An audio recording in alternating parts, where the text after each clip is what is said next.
We're back to the Neil Haley Show here on the Caregiver Dave Celebrity Segment, and I'm excited to welcome to the program Caregiver Dave Nasani. Dave, how are you? And Awesome. I'm excited about this guest because I know you want your dreams to be interpreted, right? I want all my dreams to come true. Yes. It's your dreams, but also to understand them, right? Of Especially when you're course. sleeping, when you're in bed and you wake up the next morning, you say to yourself, really? Did this happen? Is this a reason? But go ahead and introduce our guest, Dave. Well, we have a best-selling author and dream expert.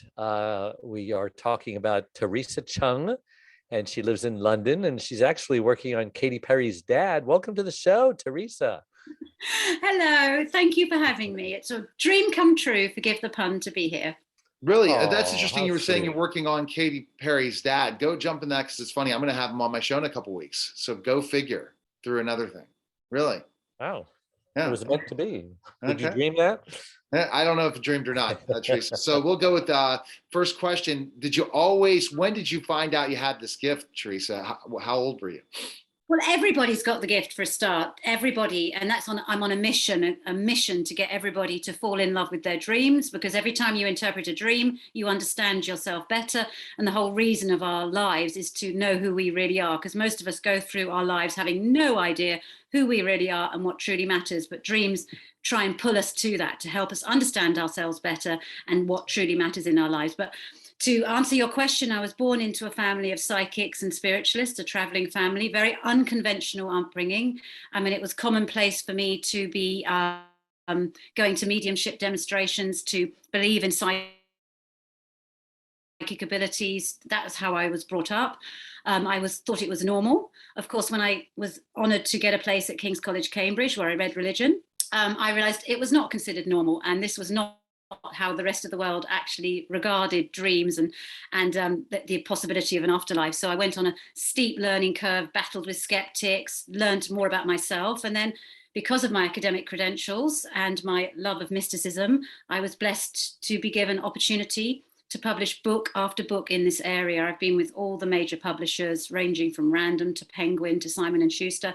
And my current publishing home is HarperCollins, where I'm writing again about dreams. I write about all aspects of the paranormal, but at the moment I'm really focusing on dreams, and that's because of the lockdown dream phenomenon, where everybody was dreaming big. And everybody wanted to know why. It's almost like dreams, suddenly everybody remembered they were dreaming beings. Yeah, I saw how many books you've written. It's amazing. I'm a serial author. So I want to start right at the basics.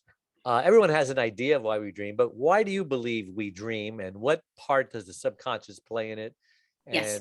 Why do we dream? Well, that's almost like saying, why are we alive? It's exactly the same, because I work with scientists. A lot of my work is I work with scientists to try and find out what the science is about all these invisible aspects of our lives. What is consciousness? And the consensus amongst most scientists is we don't actually know for sure why we dream. There is a school of thought that it's just like a computer offloading and sorting out material, that dreams are random. There is that school of thought in science, but I'm really delighted to say that in recent years, in the last 10, 15 years, sleep and dream research is moving towards dreams have a function for your emotional and psychological health. In fact, poor dream recall is associated in research with greater risk of anxiety and depression.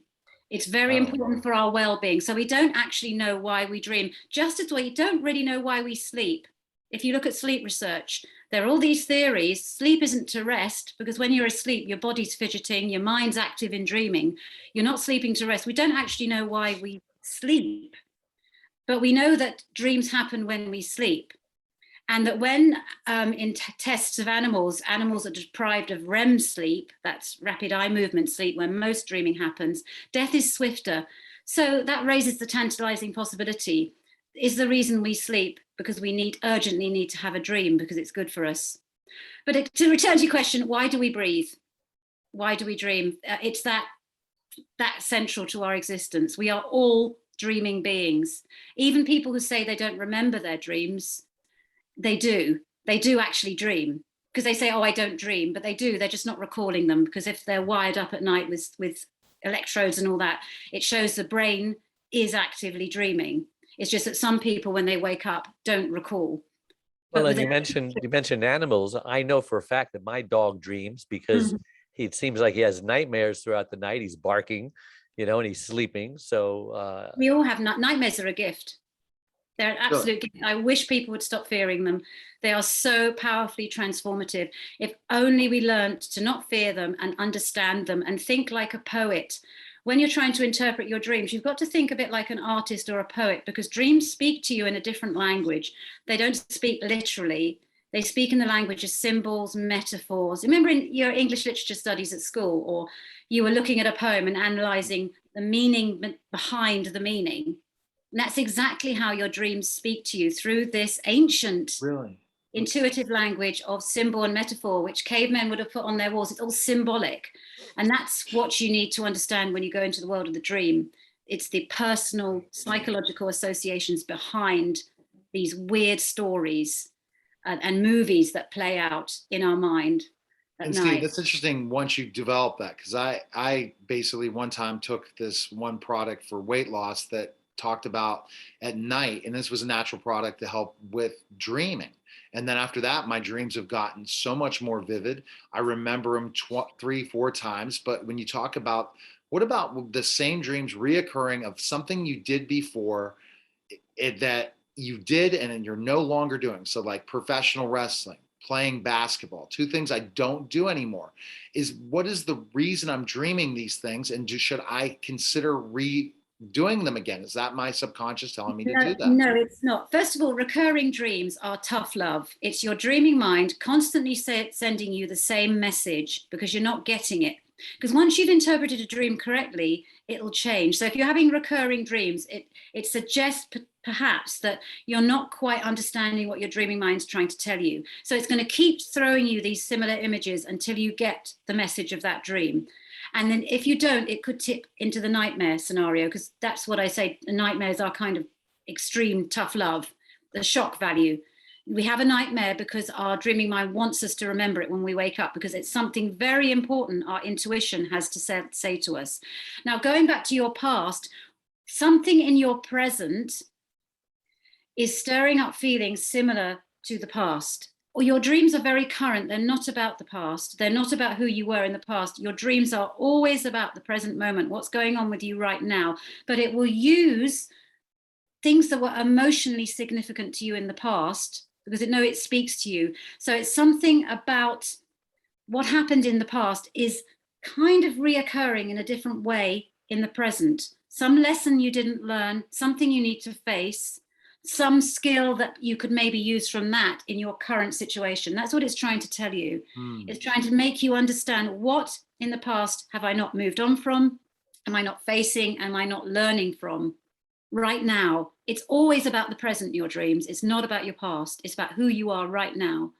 So your dreaming mind wants you to reach back to that time, that moment in time when this was very, very emotionally important for you, and maybe to bring some of that passion to what you're doing right now. Maybe that's as simple as that. Well, it's not about you wanting to go back to who you were. It's not about that at all. It's something from there you need to learn now. I've been married 47 years, and for the last 30 years, I've had this recurring dream about my very first girlfriend. She was supposed to be the one that I married, but she caught me going out on a blind date as a favor to a friend, and she broke up with me, and it just, there was no closure, and I just kept dreaming. I told my wife about it. I don't know why I'm dreaming about this girl. And so finally I says, okay, I need closure. I need to contact her and apologize for being a jerk or whatever. And I did. And she received my apology, and I stopped dreaming about her. But then the dream was replaced with this house that I used to own. And we had to sell it because my wife had a stroke and we needed a one-story house. So what do you think the dreams about the house means that was replaced by the dream about the girlfriend? Well, I want to talk about dreams about exes and cheating dreams. It's just too much here, because the house, let's go to the house, because that was your question. According to Jung, the godfather of dream interpretation, the house, whenever it appears in a dream, it's you, it's aspects of your ego. It's how you present yourself in the world. Like the exterior of the house is how you present yourself to the world. You go in the house. The kitchen is how you nurture yourself. The basement is your unconscious. The attic is your aspirations. Basically, the house is the mansion of your soul. Your dreaming mind wants you to go deep within and explore the untapped treasures there and learn about who you are at a soul level, who you truly are, not all the bravado or what other people think you are. This is whenever houses appear in dream, it's a very powerful call to meet your soul, your true essence, and explore that house. Finding a room in a house that you didn't know was there before is a very common dream. I get so many messages about that. I was dreaming I was in a house and there was a room and I didn't know what was in it. And that's obviously about discovering another aspect of yourself that you didn't know you had. But look at the house. Is it tidy? Is it clean? Is it a lovely house? Is it a gothic house? Is it scary? Look at the condition of the house. I hope you have that dream again. Yeah, And no, it's a beautiful house. It's a big house. Exactly. It's a version of my house, but it's always a little different. The rooms are always a little different. They're always in a different place, and it's joyful exploring them. You know, the joy. Feelings is another way that your dreams speak to you. So if the feeling is of joy, this is a very exciting, liberating, empowering dream to have, because as I say, now you know it's the mansion of your soul. What a beautiful dream to have. The scary thing is if you're going to a house and it's all run down and the paint's cracking and whatever. No, not like that. Exactly. Cheating dreams. Can I just go about that? Because because I've had that cheating dream, and I've woken up and it was so real, and I said, oh my God, 47 years of fidelity, and now I've ruined it. No, cheating and I dreams. look over and I see my wife laying down. I says, oh my God, it was a dream, but it was that real. Yes, it was real in your unconscious. It was and real. Why was I cheating on her? Everybody, even people in the most committed relationships, have cheating dreams. They are perfectly normal. They are very, very common because human beings are curious beings. And what your dreaming mind is doing, it's role playing for you in the dream world. So you don't really need to go there in your waking life. It's trying to help you. It's cathartic. It's also very healthy. And it's also a way for you to adventure, have a sense of fun. It's just for you. It's your dreaming mind keeping you happy. It's nothing to worry about. So we're not sinning, huh? No, yeah, exactly. It's cathartic because basically in a dream you can role play, you can be or do anything. That's why the gaming community and the techie community so loves lucid dreaming, which is the ability to know you're dreaming when you're dreaming. Because when you go in the world of the dream, then you can literally be or do anything. And you don't, without the consequences that you would in your waking life. It's very, very healthy to have cheating dreams. The only time it's not healthy is if when you're awake, you're thinking about cheating too. And every night, but don't worry, anyone listening who has cheating dreams, don't worry, it's totally normal. It's just you being a human being. What about virtual reality? Now you're talking about the world we can get into dreams even more through VR. Do you see that as a problem if we go into different lifestyle and different things through the subconscious that way through VR at one point? Well, I think it's exciting because in virtual reality, it's great because you can suspend disbelief and logic and you can make creative connections that are impossible when you're awake and in conscious reality. And being a dream researcher, I know of all the amazing scientific leaps and inventions. Even the invention of Google was a dream, started as a dream, because in waking life it's too hard sometimes to be that visionary because our ego and our reason say that's impossible, but I find it very, very exciting, as long as you don't lose touch with reality. Of course, that is dangerous. That's why I don't recommend psychedelics or delving too deep into lucid dreaming, because there can be that blurring between what is real and what is not real. Why do some people dream in black and white or color? Does it matter? It doesn't particularly matter because dreams, it's the most powerful thing is the symbolism. I mean, color is a much richer way to dream because, you know, there's a lot of spiritual and mystical interpretations with color. You know, if you dream in green, you know, all the associations that you can then go away and think about with the color of green and if you dream in black and white, it suggests that everything is cut and dried. Maybe you're a more logical person, but mainly for me, it's always the symbol and the story rather than those details. I look at the symbolism and the story, and you know, the story of the dream, the theme that's evolving. And what I try and show people also is that when you are in a dream, you don't stop being you. It's still you. That people do think that they're somehow different, but in your dream you continue, but it's you at a soul level. I do call dreams thoughts from the heart, because they are our dreams are things that we need to pay attention to in our lives, but we don't, because our ego and our head stops us noticing them. But when we fall asleep and the unconscious takes over, it draws our attention to things we have missed in our waking life, but we still need to reflect on and question, but which when we're awake, we don't. And that's why dreams are so powerful, because when you wake up and you've got this weird scenario in your head, what you do is question, Right. You reflect. And I don't know anyone whose lives would not benefit from more deeper reflection and questioning. And that's what dreams want you to do. They want you to reflect on certain things. And if you have a very, very vivid dream, it's a very, very important message from your intuition or your heart wisdom. Why is it so hard to remember them? Why? It's almost like sand, you know, you're trying to remember and it's just kind of disintegrating right before your eyes. No, don't go away. I need to remember this. It's so hard because it's from a different state of reality. It's another place. It's another part of you, but it speaks a different language. And you need to learn that language, because the more you learn that language, the more you learn to think in symbols and metaphors and what lies beneath. That when, for example, that things can have many meanings, not one. When you start thinking like a poet, then the dream recall becomes stronger and stronger and stronger. Yeah. It's because you're still thinking in a very sort of literal, head-led, logical way. And the unconscious is too subtle and gentle, invisible. It can't compete with the busyness of our material lives. But that's why during COVID, there's been so much interest in dreaming. I mean, I could not believe it, the amount of people that have got in touch, the TV, the media, because everybody was dreaming, because our lives sort of stalled and we all sort of became contemplative in a way.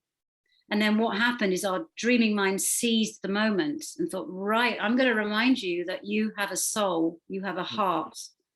Who are you? I mean, every single dream is asking you who you are, because that's the journey of our lives, is to know thyself. Can our dreams come true? I mean, my wife had a stroke. She lost her speech. I constantly dream that she starts speaking again. And then my cousin disappeared 30 years ago, and I constantly have a dream that he comes back, knocking on my door. What is that all about? Dreams can come true, but they tend to come true within 2 or 3 days. As I say, dreams are very, very current. There is a category of dreams, and I have written a book with a cognitive neuroscientist called Dr. Julia Mossbridge. She's from the States, actually. Fascinating lady who looks at the potential of precognition. And there is a very, very rare category of dreams which fall into the precognitive, and they're well recorded throughout history. For example, before 9/11, people were dreaming of planes going in the tower. But generally, it tends to be within a week. Okay. If a dream is going to play out. And you can tell the difference between a potentially precognitive dream and a symbolic dream, because precognitive dreams tend to be very, very clear. There's a beginning, a middle, and an end. Whereas the 99.9% of other dreams, symbolic and psychological, are like music videos.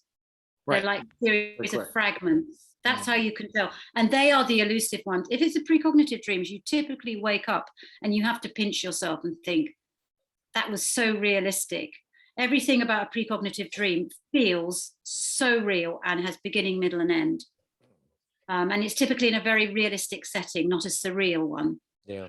There's so many Well, verses in the Bible that say, and God spoke to Mary in a dream, and God spoke to Joseph in a dream, and Jacob, etc. yeah, you can How guess do we what my know if our dreams are God speaking to us? you can guess what my dissertation was at Cambridge about, because I studied dreams, of course.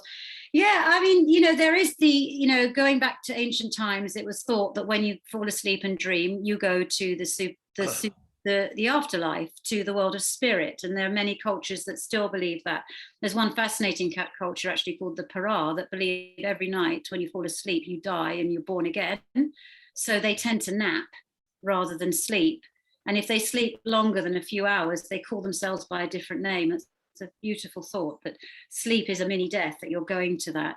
Again, this is possibly, as I say, we don't know. Maybe dreams we do open the door to the world of spirit.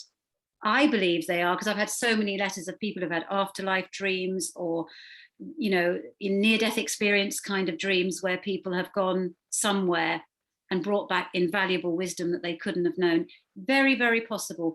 I can't claim to know that. Right. Nobody can. It's certainly possible. But to interest people in dreams, because a lot of people get scared when you talk of them in that way. They think of the occult, or it's fearful. Is to go for the psychological and symbolic interpretation, because when people start thinking like that, then the door starts to open to spiritual growth. So And realizing we don't know why we're on this planet. We have no idea. Perhaps dreams are a portal. so what's the strategy when you wake up from a dream so you can interpret it? Should you journal as quickly as possible? Should you write something down? No. Don't blink. When you wake up, don't blink. Keep your eyes closed. Stay still for at least 90 seconds, because that is the moment when dreams are most likely to surface. Most of us make the mistake of moving, stretching, yawning, and any kind of physical movement jerks you straight back into conscious reality, back into the waking world.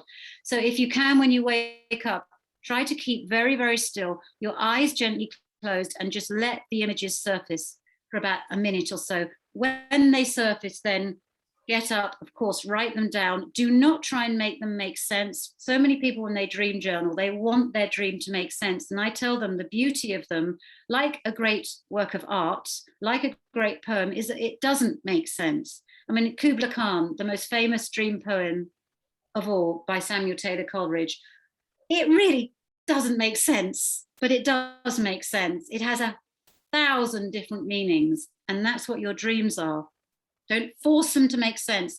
Choose a few symbols, say a bicycle and a squirrel or something like that, and then start brainstorming around those symbols. What can a bicycle teach me right now about my waking life? The right now, in the present, not my past, not my future, but today. What is this symbol going to teach me right now?